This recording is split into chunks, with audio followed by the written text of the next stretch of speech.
Ahoy! I don't know how to start this video because I'm extremely frustrated. I need your help, and I'm also trying to appeal to AGS at the same time. I am kind of in a really weird situation because I wanted to make a relatively positive video about New World, talking about how I'm not coping, but there are some very positive developments as of late, and that has basically all been ruined in one single sweep. And I will explain why. What you're seeing in the background is some gameplay from today from an AP Southeast server. You will see that people are not rendering in at the same time because there's too many players in the same place at once. I'm estimating there were at least 300 players present there. And this is a region that, according to New World's plans, is supposed to be merged into another region completely because I guess it's too dead.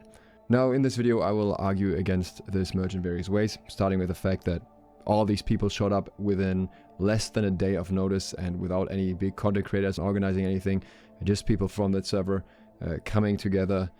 Thanks to Gemma for organizing this. Yeah, really just on that basis alone, I feel like arguing that this is a dead server is very weird. But let's actually begin at the start. So New World posted on NWGameStatus. They didn't make an official announcement initially about upcoming server merges, which you can see here. And there would be multiple worlds that would be affected, and the first block of those is 2 US West servers, as well as almost all AP Southeast servers, which is Australia pretty much, merging into El Dorado. This is a US West server. These servers should have been merged a long time ago, the AP Southeast servers, and that was something that was consistently requested. That hasn't happened. Instead, they are now supposed to be merged into this. We're seeing some normal merges for EU and US East here, but then we're also seeing all of SA East being merged into US East, which I cannot fully speak for, but in many ways sounds like a very similar situation to AP Southeast. Furthermore, you can see this really weird merge here, which is various regions merging together. That is the PlayStation exclusive servers. Sony basically shooting themselves in the foot here by requiring these servers to exist as PlayStation only servers, so they can't get merged with any other servers in their region, and they all merge into US East now, and they all get high ping. Also very annoying, but that was somewhat foreseeable with these PS exclusive servers. You can see here there's more than 300 replies. There was a lot of negative feedback surrounding this.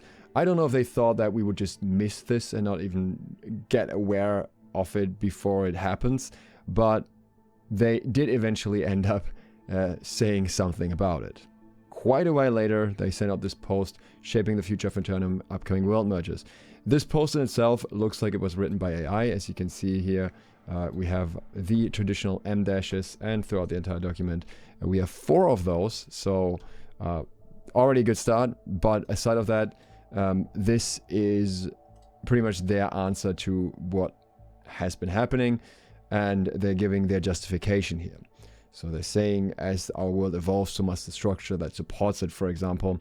And their explanation, they say, they'll be retiring certain regions and consolidating their worlds into more active ones. That's the reason, and that's going to be important.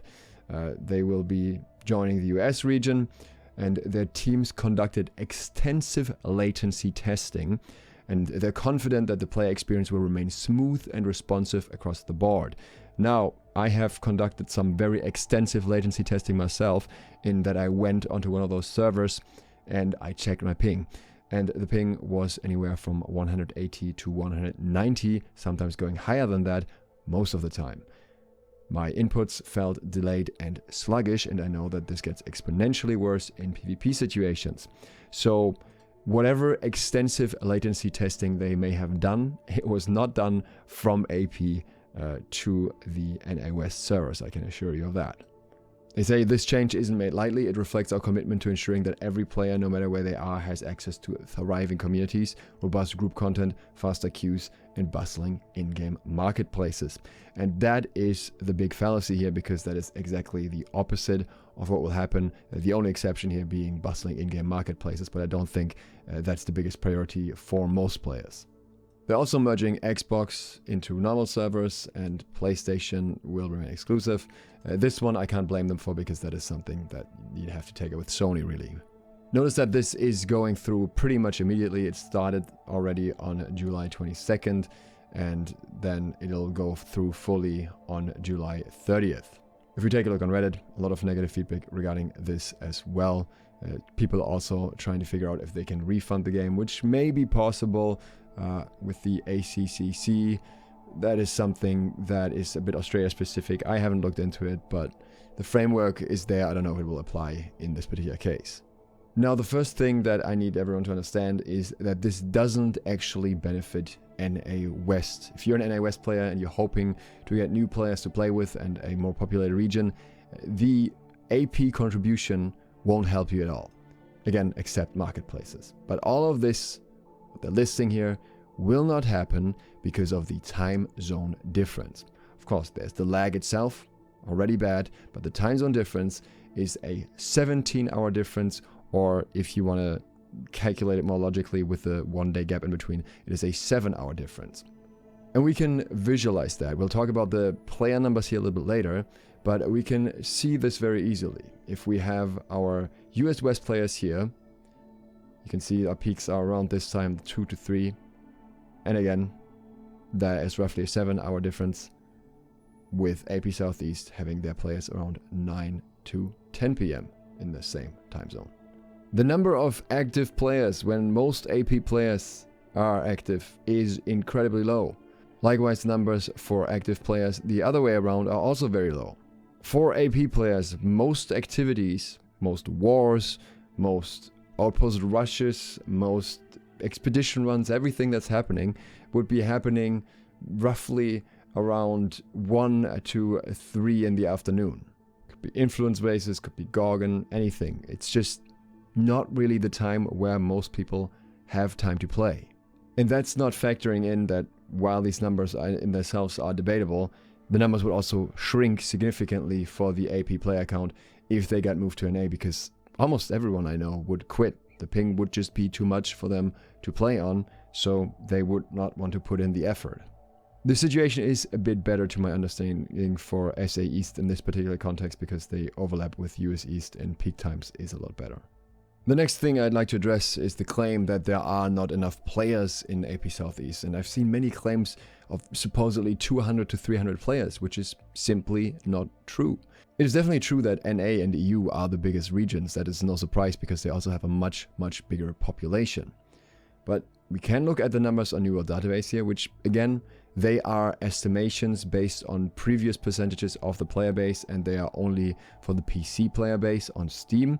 So they could be far from accurate, but if we look at this number, we have an estimation of 670 concurrent players peak, meaning per day there would be roughly 2,000 players maybe, at least well over 1,000 players based on this estimation, which again, I don't know how accurate that still is at this point, because when a region goes down in players, then they may also go down in overall percentage because activities get harder to do.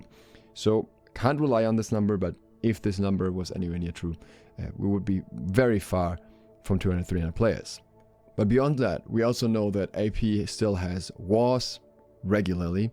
It has OPR queues that pop. There are open world bosses that are being done and where you can find players to do them with. And you'll even occasionally be able to play the new modes, though not necessarily always. I also want to emphasize this again. Just today, more than 300 players were in the same place, probably another couple hundred on the server in total, for this very quickly organized send-off or protest, again, within less than a day. And they showed up for that quick, and I know a lot of other players that would have joined if they actually had the game installed right now, which they obviously don't, because they were waiting for Season 10 to potentially come back if the game shows potential at that point. Something that many people aren't aware of is that the original AP Southeast server, Utopia, was actually the biggest server in the world at one point. It had the longest queue of players that were trying to get into the server, because pretty much all Asian players were trying to get into that same server as well. And many of those players would also be ones that would probably outright quit if they had to play NA, because the ping would be absolutely unbearable. And this was by far not the only server that Australia had, by the way. It still had plenty of other servers too. It also happened to be the test server for a lot of new mechanics and everything. So very interesting times. And yeah, since then the potential for AP has just been very lackluster because it's been treated as a forgotten stepchild, I would say. But I do believe that even something like releasing the game on Xbox Game Pass could change a lot by itself, and with the PS promo happening at the moment, that seems like a likely next step. Also, there is an upcoming expansion which could bring back a significant amount of players that could try the game out again, and I'm very certain that many of them would decide not to come back if they heard that they could only play on American servers on high ping. There is, of course, the argument of the servers being too expensive. And for some reason, people tend to be very smug about this one in particular, being like, well, maybe you haven't realized that your region doesn't make more profit than the servers cost them to run. Yeah, okay, but if that's true, then why do we still have 4 servers in the first place? If we look at this list here, people have been begging for Delos to be merged into Cerberus, and I don't think anyone that's still on Crooks would really want to be there by themselves. And people have also moved characters from Delos to Cerberus when there was a glitch that allowed them to do so, and they were outright banned for doing so. They were actively preventing the number of servers in Australia from getting any smaller, even though everyone wanted it. And this has been a thing for a month. So if the servers were the issue, why run this many servers for so long in the first place? I've also read some other inputs from people who are more involved in things that need cloud architecture, that need servers in general, and the general consensus seemed to be that they're usually not that expensive to run, so it is surprising to them that the costs here could possibly outweigh the profits. One thing that I realized is that the timing pretty much aligns roughly with when the closed beta for New World started, which I think was the first time there were any AP servers. So I'm wondering if this is an annual renewal of the license and they've decided that this year they are no longer going to renew it, and that's what would explain the really weird timing before even waiting out how things develop in Season 10. If that's the case, it would be extremely frustrating. By the way, yes, Amazon runs on AWS servers, but they still have to pay for them. They, I think, may be getting some discounted rate for it, but it's not quite that they get them for free, or they would still cost to run anyways. But again, the expenses don't really match up with the player count here. It doesn't really make sense to me unless there's some very expensive hidden costs. A suggestion that has been brought up that I want to mention is the Singapore solution, which is moving the servers to Singapore so you get an influx of Southeast Asian players again. I think this would be amazing at this point. The ping over there is pretty fine for Australian players. Unfortunately, I don't expect that to happen because they've been very, very explicit about not wanting to do Asian servers at this point. I think it's worth pointing out the Discord situation. There are more than 1,400 messages, more than 600 upvotes on a post saying that we want to keep the AP Southeast as well as SA East regions. The chat has been put into slow mode and you're only allowed to post one message every 6 hours. But if you want to support this, if you want to be vocal about this, the Discord thread is probably the best place to go. Bigger numbers there will at least be a message to them. There is a petition as well. I will link it down below, but I don't know if AGS will care about that in the slightest. I know they're getting a lot of negative feedback at the moment, but this might be a business decision that is already set in stone, because I think they knew it's going to be unpopular if they posted it on the New World server status thing first before mentioning it anywhere else, and they didn't say it in the recent Q&A either, while kind of hinting at it.